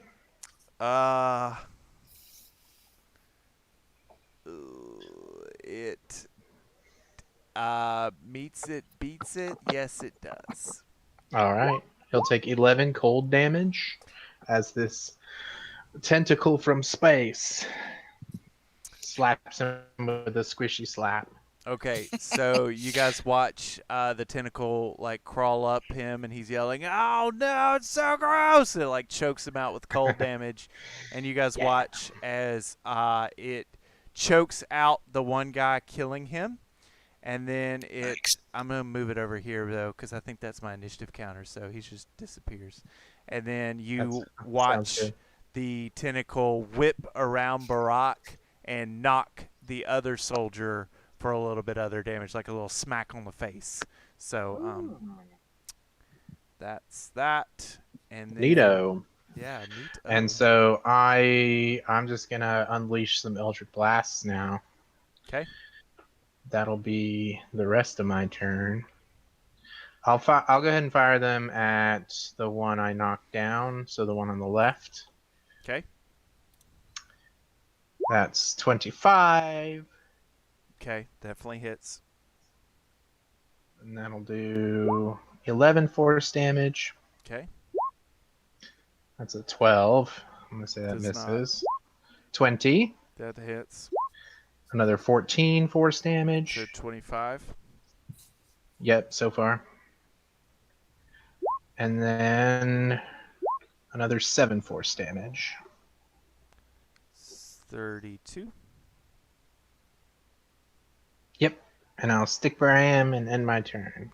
So guard tower McFallsies is looking very beat up and hurt and breathing very heavily. Sweet. So he is within an inch of his life. And then homeboy over there by Barack is looking mighty hardy. All right. So Barack, it is your Ed turn. Hardy. I guess your bonus action was tentacle stuff. So, okay. Yeah. Do you want to move at all, or are you good? No, I think I'm fine. Okay, Barack, your turn, bud. What you want to do? All right. Well, I'd like to get some distance, so I'm not fighting two guys. So I think I'm gonna try to grab this hardy guy and try to launch him away from me, like just physically manhandle him Okay. and throw him away from me, so I can kind of focus in on this dude who's already got a little bit of whiplash. Okay. So I think that's gonna So be that would probably be a shove. So instead of one of your actions, you can do a shove, which will knock him, I think, 10 feet away. Mm-hmm. Okay, so is there a shove action that I roll, or It'd be a I think strength, I think you do a strength check? maybe an athletics check. Let me see. Yeah, I gotta Google it myself. So am I doing a skill check here? Yeah, I would. You probably will be in just a second. Yeah, Let me figure out. let's Google. We're googling. Here we go. Shoving a creature. Using the attack action, you make a special melee attack to shove a creature, either knock it from or push it away from you. This attack places one of your multi attacks. Make an athletics check, and they do an athletics or acrobatics against you. And you can either knock him down or push him 5 feet away. So athletics check is what you're doing. Yep. Gotcha. So just click the athletics button on your Does character. he get advantage with skill checks? Oh, natural 20. He does. Dang. Okay. But he gets advantage on athletics anyways, just because he's raging. Dang. So, Okay. All right. So you can have the other guy try to, but I don't think he can possibly beat it. No, he can't. I'm gonna go ahead and say he fails. But does he deal damage for that? No, it just pushes him 5 feet back. Okay. So yeah, you shoved him 5 feet back. Okay, fantastic. So that wasn't an attack, correct? I could still you get an extra attack as a barbarian, so that is one of your 2. Okay, so now I'd like to take a two-handed slash at this tower guy. Okay. Yeah. Kill him. Yeah, just now that I've got some distance, I feel comfortable enough to swing this thing in its full capacity. Who said kill him from the tree line? The same guy who's been popping you this whole time. That hits. Ooh, Oh, 17. okay. So 17. Let me calculate something real quick. And because he's a berserker barbarian, he can use a bonus action to do an additional melee attack. No, that was it. No, he has extra attack, which lets him do 2 attacks. And then as a bonus action, he can do another attack Oh, that's right. for a total of 3. So you, when you sling, you slice into this guy, and you kill him, and he, with his last breath, Sweet. the battle axe gets. He's like, that's so much worse than Eldritch Blast. Yeah, it's so much than falling down from 15 feet. So almost as in some sort of Family Guy bit or some sort of like American Dad bit, your axe gets like stuck into his chest, and you're yanking it so hard, you pull it out, it loosens from your grip, and it flies back and hits the other guy for a little bit of damage. Okay. So you clipped him a little bit with your axe, you run over and pick it back up. Okay. So I'm going to kill this guy off. And you've got one dude left. Take him out. You can do another attack there, Barack. So my axe is currently inside the other guy? Yeah. It hit him? Okay. Yeah, you can literally grab it and take another swing. So you tell me I can, but I would have to run over there though. You get movement. He's only 5 feet away because you shoved him. Or alternatively, if you've got hand axes, you can throw those. So that's where I was going at. That's where I was going with this. I was like, so is he close enough to where I can just turn around and just grab my hand axe and just go straight for like the I'm just gonna throw it at this guy, like right at his head. Yep. He's got advantage on that, right? He does. Okay, then yes, you hit. Yeah. So 10. Okay. You hit him with your hand axe. He's like, oh gosh, so many axes. It's like, what is going on?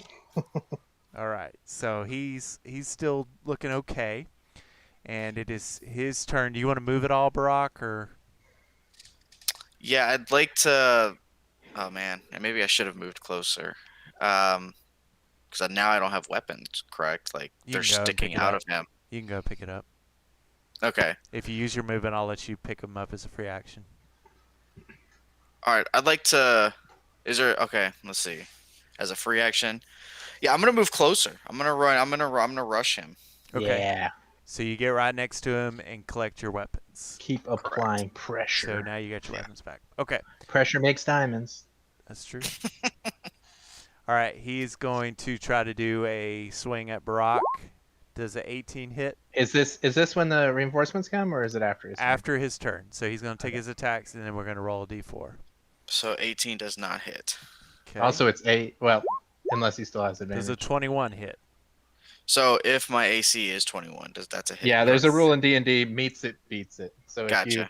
if you tie, that's a success. All right. Do Gotcha. a DC 15 con save for me, please. You noticed when you didn't notice this earlier, but you notice now being so close to him that his little nightstick has like some kind of oozing looking blood, and you recognize, you may not really know what it is, but it definitely looks like something you don't want your skin to touch. So Okay. do a constitutional saving throw for me, and you still have advantage. Okay, you definitely Ooh, save. baby. And so you're gonna take what's that? 10. I hate numbers. So half of 26 is 13. 13. Or There we go. 27 is 13, and half of Plus 8 is 4. So 17 damage 17. total. Yeah. So 17 off your HP. Okay. And keep we that are in mind. going to now roll a D4 Dun dun dun. to see how many enforcements show up. A D4.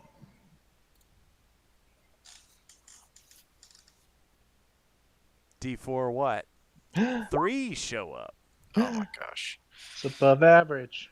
So they come pulling out of random little hatches and access points. Hidey holes. Hidey holes around the area. And be like, who's there? Why? What the hell? What's going on? Why is there a tentacle in the ground? This is horrible. And it is Elroy's turn. All right. It is 10. Do we want to keep going? What's the thought? We can finish up this fight, I think. You think? I mean, if they keep coming in, it seems like it's going to So, be quick a few question, though. years before we clear That's them true. all out. Is the door secured? Like the door, the entrance, right? That's an entrance, correct? The one I'm standing right in front of. It may be. So I'm wondering if we couldn't bum rush it, instead, just avoid this conflict for now, and get inside. It's a good thought. It would need to be your turn to do something, Barack, Gotcha. but you may be on to something there. I don't know. I don't have all the answers. I gotcha. Okay. Okay. Yeah, I'm fine going just a little bit later because we did start a little bit late. I'd like to go maybe 30 minutes, maybe a little less than that, just to kind of give the people what they want. If that's okay with y'all, like that's my schedule, but I also don't have to work tomorrow. So Yeah, I'm off tomorrow, and both my kids are asleep. So Yeah, I'm fine free. with that. I was just letting y'all know. Yes, So I but am thank you for the going reminders. to I'm going to use my action to cast Black Tentacles. Okay. I'm interested. More tentacles enter the floor. That's what I'm all about. Yep. So kind of like with my other one, a little pool of water will appear, but I'll dip my toes in this one. And from the ground around, here we go, around the guys on the right here. So like it pops in like right about here. Black tentacles slither up and attempt to grab them. So they have to do dexterity saving throws. Squirmy ebony tentacles fill a 20-foot square on the ground. So where's your Correct. square? It's, well, let's take the measuring tool. Yeah. Tell me which ones you're So affecting. here, Okay. here. Okay. So it's like, it's these two guys to the upper right of Brock there. And we're doing saving throws, dex. Yep, dexterity saving throws.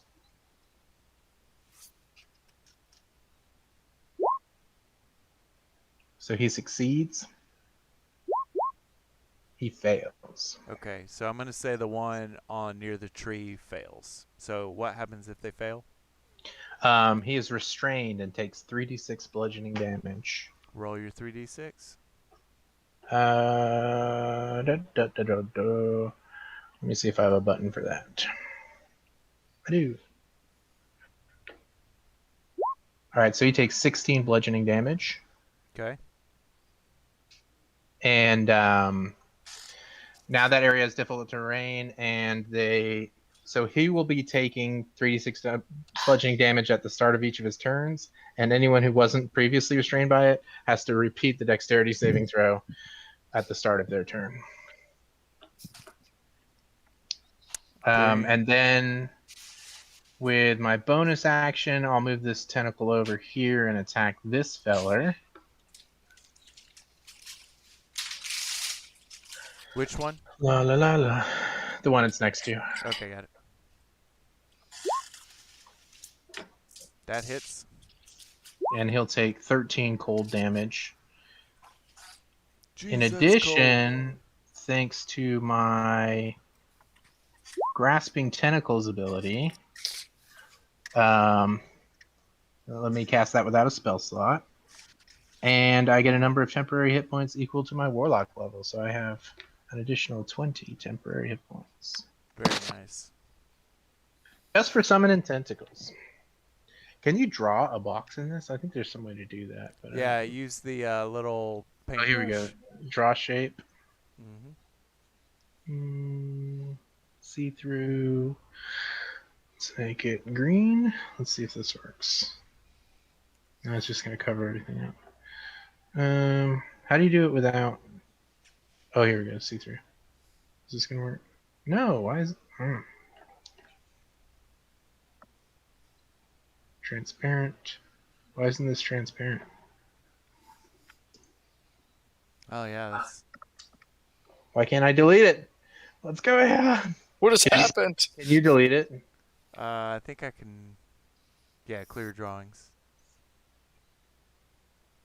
Images marked as drawings. It might clear everything. Okay, good. Didn't clear everything. Good. Here. Transparent. Just do freehand. I guess, but I thought I could do.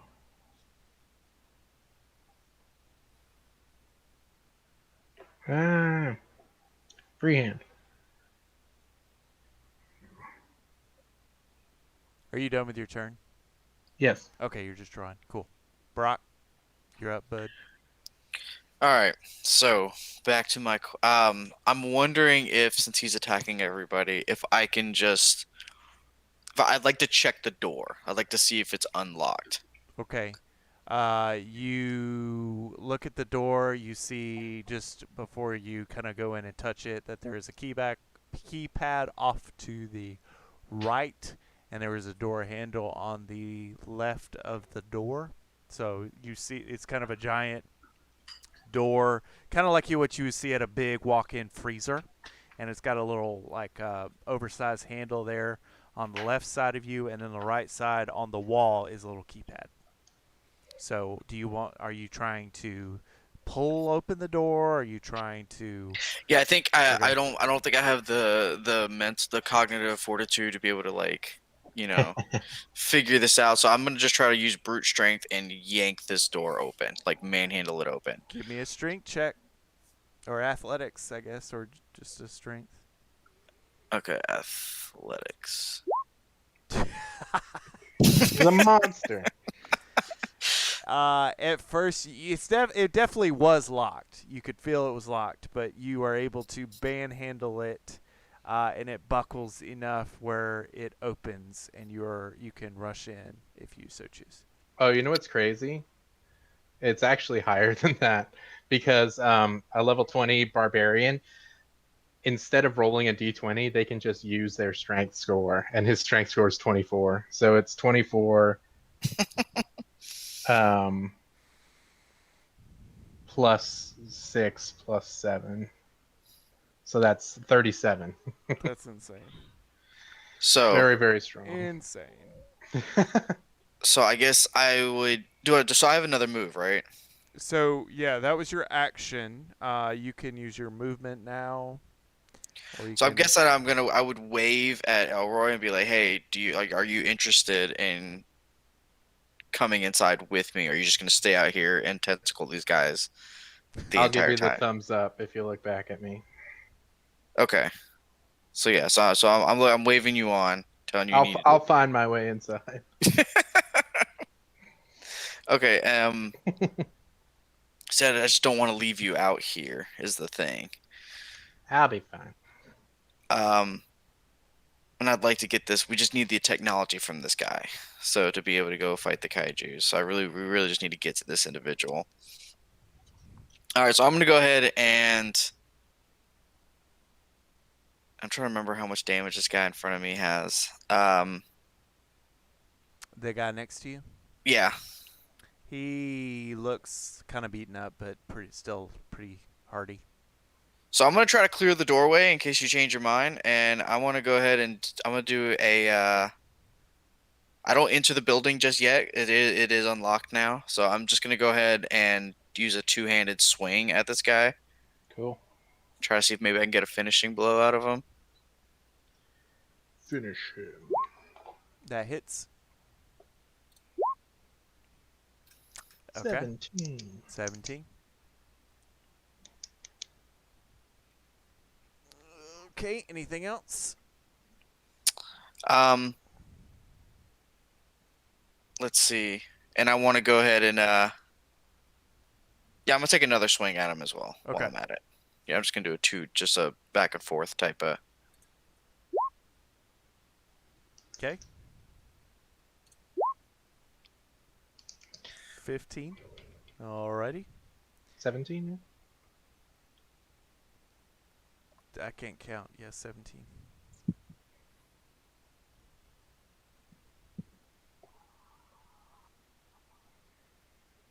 Alrighty.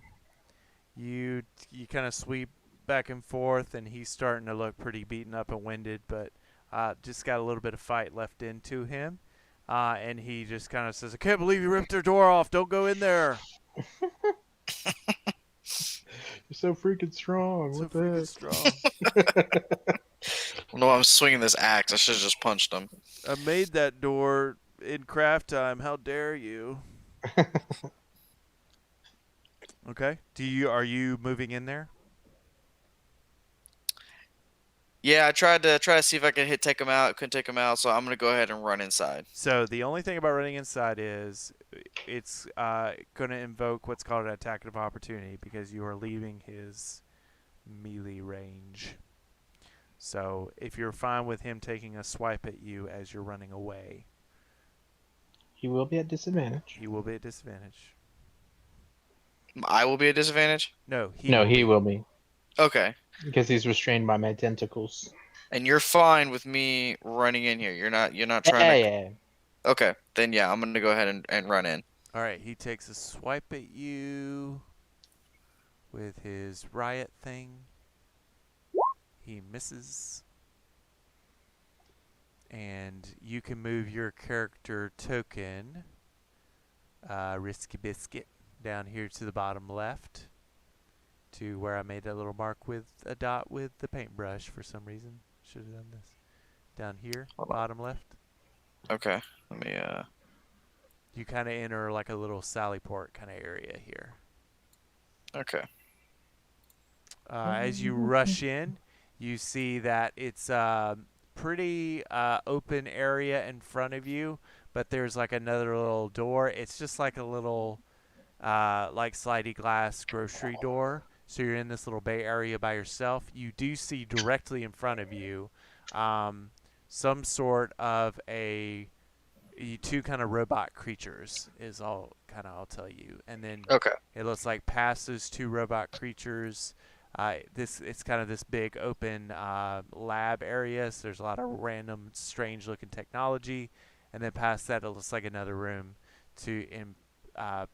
Past here, the second robot creature just past him is another door, and so that's all you see. And then inside, the loud sirens are not as loud, but you definitely see some blaring lights that are kind of repeating with a burp, burp, burp, kind of that light too, Okay. in that same frequency and length. Okay, so that is the end of your turn. So it is now the Enforcer's turn, which they have to take. Some of them have to take some damage. Yeah, the one that's restrained will take 11 bludgeoning damage right off the bat, and then the other one will have to do another dexterity saving throw to see if he's trapped Okay, as so well. which one is restrained again? I thought it was the bottom one. Oh, no. It's the one in your box, right? We're talking about the ones in the box. Yeah, the two in the box. Yeah, Still. the one that got hit and restrained is the one in the top. Oh, okay. Like almost looks like he's in the tree right All now. right, so he'll just go ahead and take the 11 right now. The other one has to do a dexterity saving throw to see if he gets trapped as well. Okay. But also the top one can do a check to try to break free if he wants. Oh, he wants. He can do a strength or dexterity check. Okay, so I'm going to do a dex for him to get free first. That fails. And then I'm going to do a dex for the other guy to avoid. That fails. Okay, So he is now takes 11 bludgeoning damage and he is restrained. Okay. And that's the end of my tentacles turn. Oh, the tentacles. All right, so Very squishy. they are still kind of unawares of you, Elroy, because you really haven't made your presence known. You've kind of yelled. You've just kind of been talking, like they don't really see you or hear you. Just your tentacles are doing anything. So I'm just hiding. they're gonna use their movement.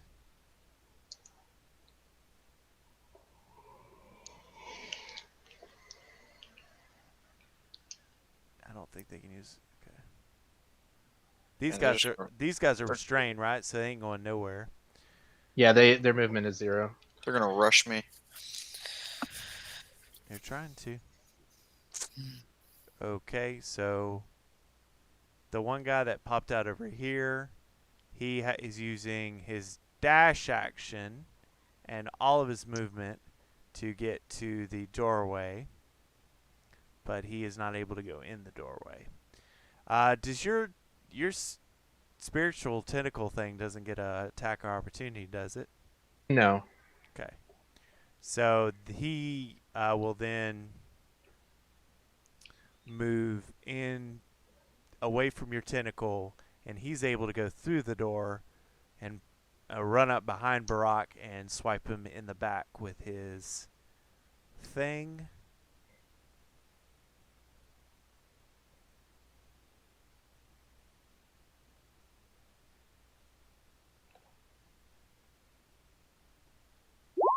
Ooh, 23 hit. He still has advantage. No, he does not. Then he has disadvantage. So does a 19 or 20 hit? Neither hit. Okay, so he doesn't hit you. But he is right there next to you, like, why? I told you not to come in. We told you to stop. We must worship these kaiju. Why are you bumming us out? Alrighty. And we're gonna roll a d4, and one other dude shows up outside. He's gonna show up right there. And he kind of shows up. He's like, what? Where did we go? He was misinformed where the battle was. Okay, it is your turn, Elroy. All right. Let me just check one thing real quick. 15 here. Do a little measuring. See if this spell's going to work out for me. How far in are they? So I could go 10 feet in, I guess. Yeah, I can cover all. I'm going to drop concentration on my black tentacles, and I'm going to cast darkness right in that entranceway. So the 15-foot sphere of magical darkness appears. Nice. And I'm going to tap my button so you can see.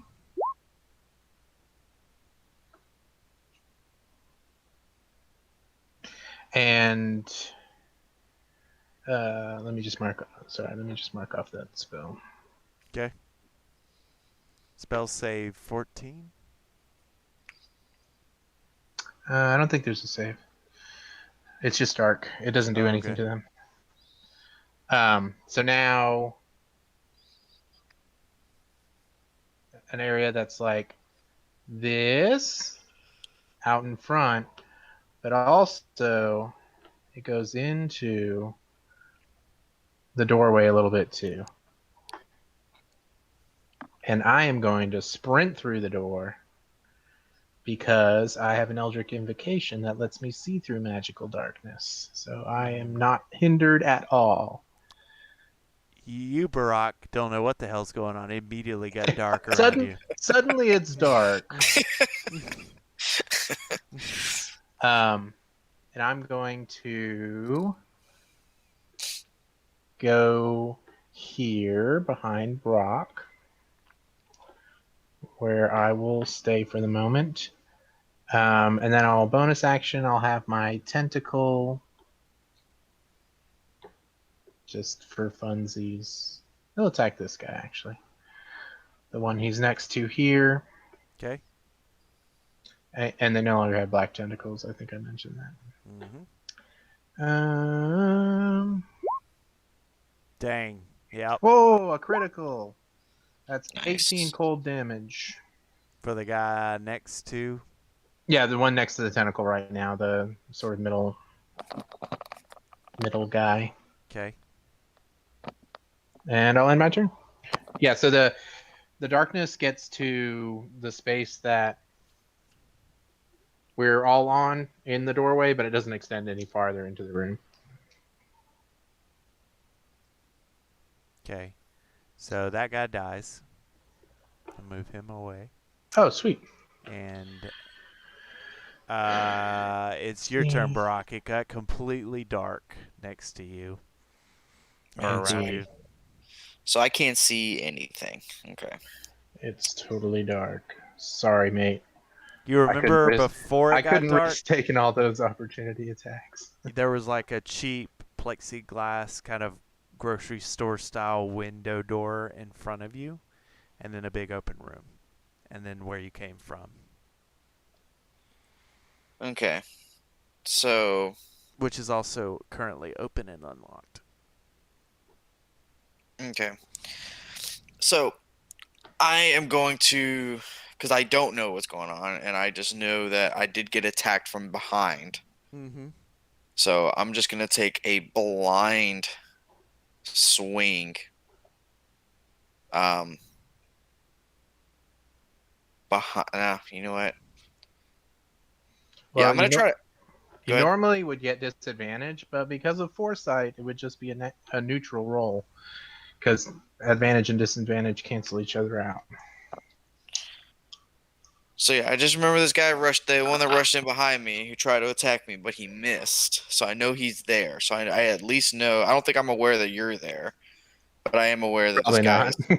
I'm pretty small. 3 feet tall. So I do know that this other guy, this little ninja, is still in the room with me. So I'm gonna go ahead and take a blinding sweep, and just hope that I hit something. Yeah, you remember where he kind of attacked you. Correct. From. Okay. Yeah. And I guess realistically, it would be like a one-handed swing behind me. Okay. Sound good. That hits. Oh, this man. So that's 13. 13? Okay.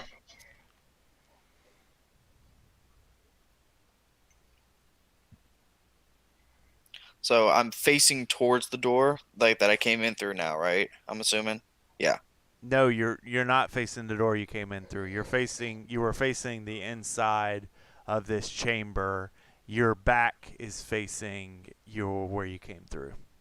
So but what I'm saying is I swung Yep. behind me to hit this guy. Right. And you did. You cleaved some meat. Okay, so now I think just gonna try to roundhouse this door in front of me. Okay. So now that I've made this like in one sweeping motion, I'm swinging behind me, and I think I'm just gonna try to kick this door in front of me, Okay. That'll be your second attack. which would be a If you're just busting a door, you just give me another athletics check. And it's going to be pretty low because it's a pretty cheap door. All right. You bust. You kick blindly at what you remember to be the door because you can't see anything, and you hear a bunch of glass shatter. And you can continue to hear the blaring noises of the alarms going off. okay. So can I use a movement to run forward? You can. Unbeknownst to you, you have that guard still there. You just heard him go, when you like hit him, but he's going to take a swipe at you if you leave. Yeah, that's That fine because I just can't see him anyways. okay. Yeah, and What? that does hit. It's a disadvantage, so it doesn't. How much of a disadvantage? The 17. Oh, the 17. I Yeah, got you. yeah. That's what you're saying. Yeah, so it does miss. Yeah. Yep. So I'm gonna go ahead and like move my guy forward. Okay. You clear out of the area there, and you run smack dab like you blindly bolt out of that darkness, and immediately when the darkness clears, you meet like literally face to face to this giant electronically looking golem, and it's actually called something to that effect. It's called an iron golem, so it's a very much iron construction. It's got this giant like butcher looking blade in one hand, and it immediately when you kind of like get close to it, it starts whirling up and coming online, and it starts twitching some of its arms and appendages, and then it says threat detected, and it like raises up its Oh no. its blades there. Man. Okay.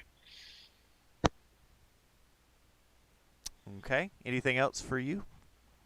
So I'm going to go ahead. Is assuming a defensive position, like like a cross, like putting the axe in front. Because I don't have a shield, so is putting the handle of the axe in front of me, like a baton. Is that could I do something like that? You could do that for flavor, because you kind of already.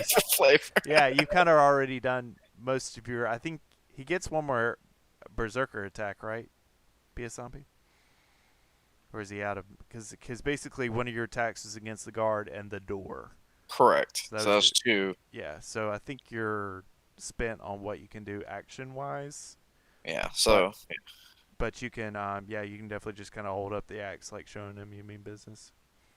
Okay. So this is an intimidation thing here. Okay. Cool. He doesn't seem phased. He's a robot. He is a robot. Okay. Okay. All right. So on the enforcer's turn, we're gonna have a little something happen here. You start hearing a yelling from the other chambers. So you kind of, when Barack, you see this, PS Zombie, does Elroy is able to see through the darkness, right? PS Zombie. Sorry, I was muted. You're good. Yes, I have Devil's Sight, which lets me see as if there's nothing there. Okay. So you can see what Brock just ran into and all that stuff, right? Yikes. Okay. So you see. Can I see what's behind it, too? Yeah. So I'll kind of describe for you what's going on here. So he's run into this kind of giant armored-looking robot. You can tell from your time in your history with drift technology that this room has some drift technology in it. So you kind of see that there are 4 pillars in this room. You kind of see that on the map. There's like, the kind of over here, there's a pillar, and then there's, 3 more. You see that attached to those pillars, each of those pillars is some form of a drift device to you. So it definitely looks like drift technology attached to each one of those pillars. In the middle is some sort of a robot behind this robot. And this robot doesn't seem to appear active. You kind of know that much from your kind of time with the experiments and whatnot. Past that is another room. So you see on the Cult Enforcer's turn. Does your tentacle stuff still going on outside, by the No, way? it's done. Okay. It dropped when I used the darkness. So you see on the Cult Enforcer's turn, they run into the edge of the door, but they're not going to do anything because it's completely dark. So they're kind of holding their action. Now on the inside, this guy is freaking out. So he kind of swings at Barack, and I'm going to go ahead and give him a miss because Barack has moved. He doesn't know that. But you notice in the back corner, both of you see this. So because Elroy, you can see through the darkness, and Brock, you're out of the darkness.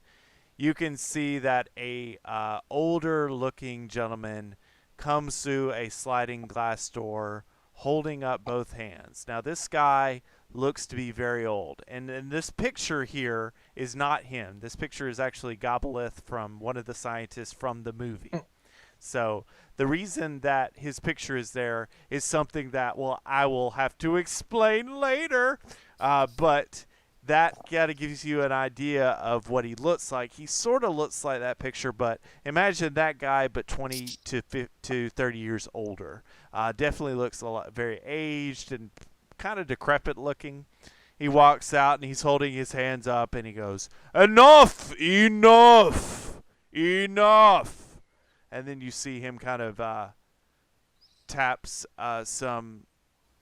something on his wrist and dials in what looks like some sort of device. And you hear the clanging of a garage door behind you, Barack, like a drrrr, like that little chain and stuff going down. And you see, since you're right there next to it, Elroy, that there is a giant kind of steel door, reinforced door that slides in and seals you guys in. That exterior door is now sealed. And so he then, after holding his hands, he says, "You found me! You found me! Finally, you found me." And he kind of lowers his hands and he kind of slowly walks up closer and closer to Barack. And so mechanically, people that is listening in, I am using his movement. So that's what he's doing. I'm just trying to have a little cutscene here. And then he kind of stops as he gets more in view of Barack. And he kind of looks back past you, Barack, into the darkness. He doesn't know you're there, Elroy, but he almost seems to kind of know somebody else is around. And he says, "You finally found me." He slow claps a little bit. "Great work. Good to know I finally got a visit from the Kaiju Slayers. So tell me, Kaiju Slayers, are you ready to worship the Kaiju?" And he holds up some sort of remote and he gets ready to touch it, and that's where we'll end our session. All right. Killer. So, I hope you enjoyed that as much as we did. I had a lot of fun. I hope our players did. I would like to invite all of you to continue with this saga next week. We will be doing this Kaiju Slayer campaign again next Sunday at 8 o'clock Central. Just make sure to tune in on our Twitch for that as well. Again, we are recording these and posting them up on YouTube as well, so you can find a recorded session of this play either on Twitch or on our YouTube channel. I will be making a separate playlist for the Kaiju Slayer campaign as well on our YouTube channel, so you can follow along in order as we go. Also, I want to send out a public reminder to everyone to make sure to hit any follow, likes, and subscribes on any of our channels here on Twitch or on our YouTube, Facebook, Instagram, or Twitter. locations. So make sure to do that. I also want to do yet another shout out to our local establishments that let us meet with them and do a little advertising with them, and that is GT South, Geeks and Comics, and Game Exchange. Want to thank you guys, and again, check out these places if you haven't, if you live in the local area of Montgomery, Alabama, because we enjoyed them and we think you may too. So just tell them Putu sent you. We thank you for your listening. It really means a lot. We love being able to do these campaigns, and I feel like we're starting to get some interest. So we just want to thank you for checking us out. I want to encourage you also to participate in viewing and listening to The Unbeaten Path. Our DM, PS Zombie, will be starting that up in 2 weeks. We're taking tomorrow off for the holiday, and we hope everybody has a good Memorial Day. But we want to encourage you to come back to the Unbeaten Path, which is on Mondays at 8 for another session. We're all the way up to session 17 in that campaign. So make sure you don't miss that. Our YouTube channel has all of those videos in chronological order, and you can also watch the most recent one of those in order here on our Twitch. And I think that is all my announcements. The only other thing that I will say is past and present members of the U.S. Armed Forces, we want to thank you and we appreciate you as we go into our Memorial Holiday. We want to encourage everybody to be safe and to stay healthy. And we want to wish you all a good night. Goodbye. Bye. Bye.